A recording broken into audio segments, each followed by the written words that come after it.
Enak hidup kayak gini nih, sambil ngopi pak.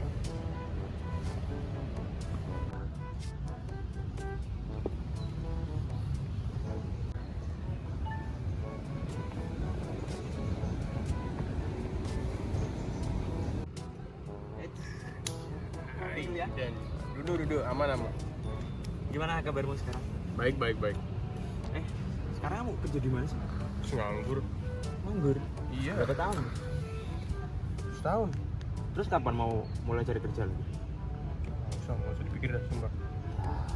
Oh gitu sih. Masa depan bro. Udah, Harus ambisius. resebet lu sumpah.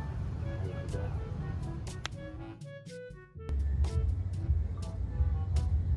Apa yang kamu lihat barusan itu merupakan contoh dari teori embedded economy. Tapi sebelumnya, embedded economy itu apa sih? Tenang, bakal kami jelasin di sini, nggak bakal kami suruh baca sendiri di caption. Jadi, embedded economy menurut Mark Granovetter menjelaskan bahwa kegiatan ekonomi tidak dapat dipisahkan dari hubungan dan norma sosial. Keterikatan ekonomi mengacu pada cara-cara di mana kegiatan ekonomi tertanam dalam hubungan sosial, institusi, dan kerangka budaya yang bersifat luas. Aktivitas ekonomi dibentuk oleh pola interaksi yang kompleks dari faktor sosial, kelembagaan, dan budaya sekitar, serta bahwa perilaku dan hasil ekonomi tidak dapat sepenuhnya dipahami tanpa mempertimbangkan konteks yang lebih luas. Tindakan ekonomi yang menurut para ahli ekonomi seharusnya merupakan tindakan rasional, namun juga dipengaruhi oleh lingkungan sosial sekitarnya, sehingga tindakan ekonomi yang dilakukan tidak sepenuhnya tindakan rasional.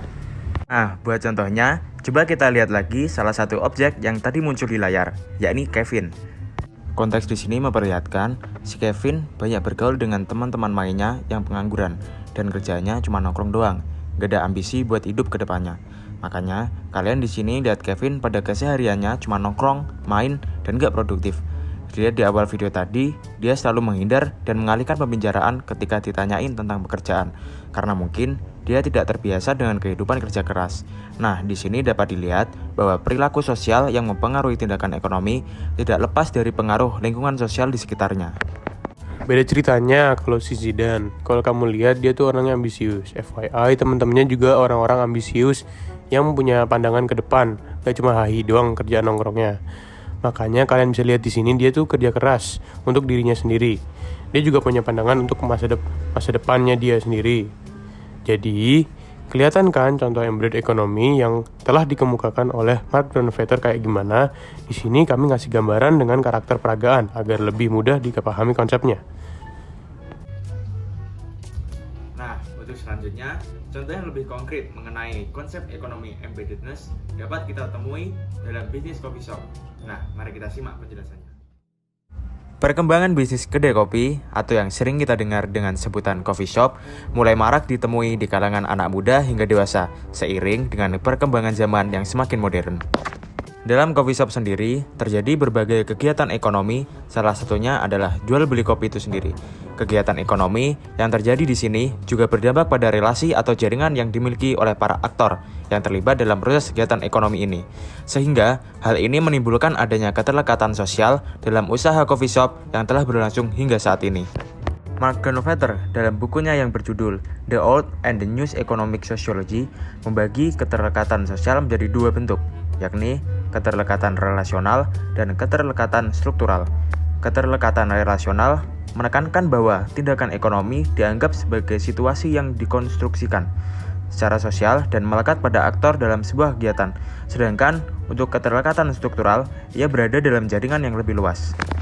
Usaha coffee shop dapat dikaji melalui konsep keterlekatan, karena jika dilihat dari banyak sudut pandang, coffee shop bukan hanya sebagai bentuk baru pasar, melainkan juga terdapat berbagai tindakan sosial yang saling mengikat dan terjalin dari para aktornya. Seperti tidak hanya terjadi praktik jual beli saja, namun juga dapat membangun ruang interaksi baru dalam mewadahi interaksi sosial yang dibutuhkan. Seperti yang diketahui, banyak konsumen yang tidak hanya pergi ke coffee shop untuk sebatas menikmati secangkir kopi, melainkan juga untuk kepentingan menjalin interaksi komunal antara individu dan aktor ekonomi seperti kegiatan rapat, diskusi, event meeting, menugas, dan lain-lain. Hal tersebut sebagai upaya untuk membangun kepercayaan dan keterlekatan relasional dan struktural konsumen terhadap coffee shop tersebut. Tuh. Nah, jadi semua pemaparan tadi merupakan suatu penggambaran dari konsep economic embeddedness yang mana sangat melekat dalam kehidupan sosial di sekitar kita. Nah, bahwasannya kegiatan ekonomi itu juga sangat melekat dengan pola interaksi yang dipengaruhi oleh faktor sosial, faktor kelembagaan, dan faktor budaya sekitar. Serta bahwa perilaku dan hasil ekonomi tidak dapat dipahami sepenuhnya tanpa mempertimbangkan konteks yang lebih luas. Nah, sekian dari kami loh. Terima kasih banyak setelah menonton video kami. Semoga ilmunya bisa bermanfaat ya buat kalian. Nah, kalian abis ini jangan lupa like ya video ini. Itu Dan komen ya guys. komen juga. Itu berharga banget buat kami. Sekian dari kami. Terima kasih banyak. Terima kasih. Sampai jumpa. See you.